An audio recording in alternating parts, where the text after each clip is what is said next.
अभियान पर। तो सर्वप्रथम मैं आपको बताना चाहूँगा कि नशा मुक्ति क्या है। नशा मुक्ति से तात्पर्य यह एक ऐसा, आज के समय में हम देखें कि एक छोटे बच्चे से लेकर बड़े बुजुर्गों तक यह फैला हुआ है। जैसे कि ड्रग्स का नशा है, दारू, गांजा, गुटखा, बीड़ी, सिगरेट। कोई छोटे नशे होते हैं, कुछ बड़े नशे होते हैं। जैसे कि आज के समय में पान मसाला एक छोटा नशा है, जिसे कि एक शौक के रूप में हमारी युवा पीढ़ी ले रही है। और एक ऐसा भी नशा है जैसे कि ड्रग्स, जो कि आदमी को अंदर से खोखला करते जा रहा है। तो नशा के दो रूप हैं। पहला यह तो मानसिक रूप से खत्म करता है, दूसरा शारीरिक रूप से, और तीसरा सामाजिक रूप से। तो मैं आपके सामने तीन पक्ष रखना चाहूँगा।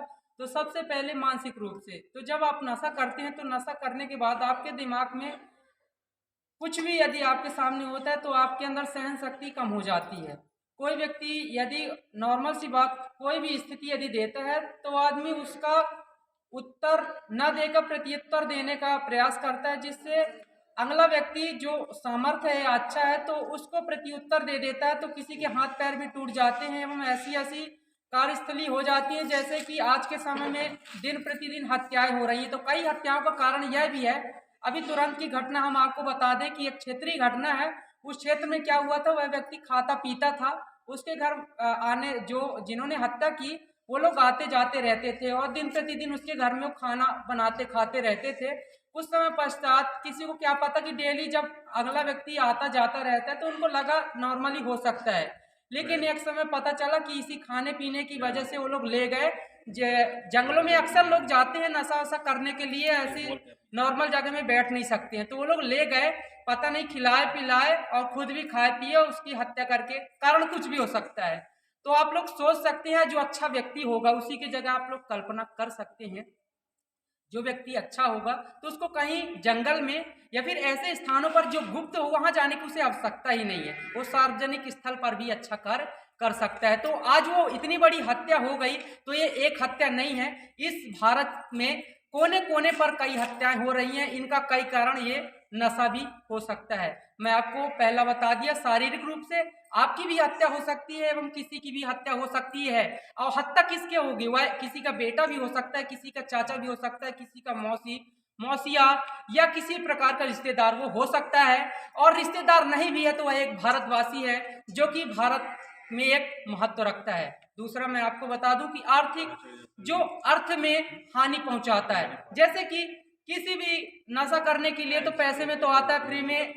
शुरुआत में क्या होता है, जो लोग होते हैं पिलाने खिलाने के लिए बोलते हैं कि हाँ ले लो ले लो। उसी की जगह आप, यदि आपको लगता है कि नशा जो देता है, नशे के लिए आपको पैसा या फिर नशा के लिए आपको आवश्यकताएं पदार्थ देता है, तो उससे एक बार कोशिश कीजिएगा। मैं आपसे हाथ जोड़कर निवेदन करता हूं कि उससे बोलिएगा कि आज मेरे को भूख लगी है, 2 रोटी दे दे। यदि 2 रोटी 2-4 दिन ला के दे दे तो मान लेना कि हाँ वो आपका सच्चा साथी है। लेकिन यदि नशे की लत लगा रहा है तो आप लोग सावधान हो जाइए और नशे से दूर हो जाइए। क्योंकि आज आपको नशा करवाएगा, दूसरे दिन नशा फ्री में करवाएगा, तीसरे दिन आपकी लत लग जाएगी। तो वो जानता है जिस दिन से ये पीने लग जाएगा उस दिन मेरे पौआ का जुगाड़ हो जाएगा। इसलिए मैं आपसे कहना चाहूंगा कि दोस्तों के साथ मिलिए, लेकिन जब दोस्त नशा के लिए यदि खर्चा करता है तो उससे बोलिए कि ये तरह खर्चा कर सकते हो, मेरे लिए पैसा दे दो। वही पैसा मेरे पास पेन नहीं है तो पेन ला सकता हूँ, कॉपी ला सकता हूँ। अब ना अच्छी आवश्यकताएं, मेरा भी बेटा है या फिर मेरे भी चाचा है या चाची हैं, मेरे घर में खाने की नहीं है तो व्यवस्था कर दो, तो आप ऐसा कर सकते हैं। तो मैंने आपको बताया शारीरिक हानि होती है और दूसरी आर्थिक हानि होती है, तीसरी सामाजिक हानि। सामाजिक हानि में हमने आपको बताया कि जैसे किसी के चाचा हैं चाची हैं रिश्तेदार हैं, उनकी हानि होती है। एक दिन जाना सबको है। बहुत से नशा करने वाले बोलते हैं कि क्या रखा इस जिंदगी में, एक दिन तो मर जाना। तो मैं कहना चाहूंगा महात्मा गांधी भी एक महापुरुष थे एवं हाँ हमारे अच्छे अच्छे महापुरुष स्वामी विवेकानंद भी थे।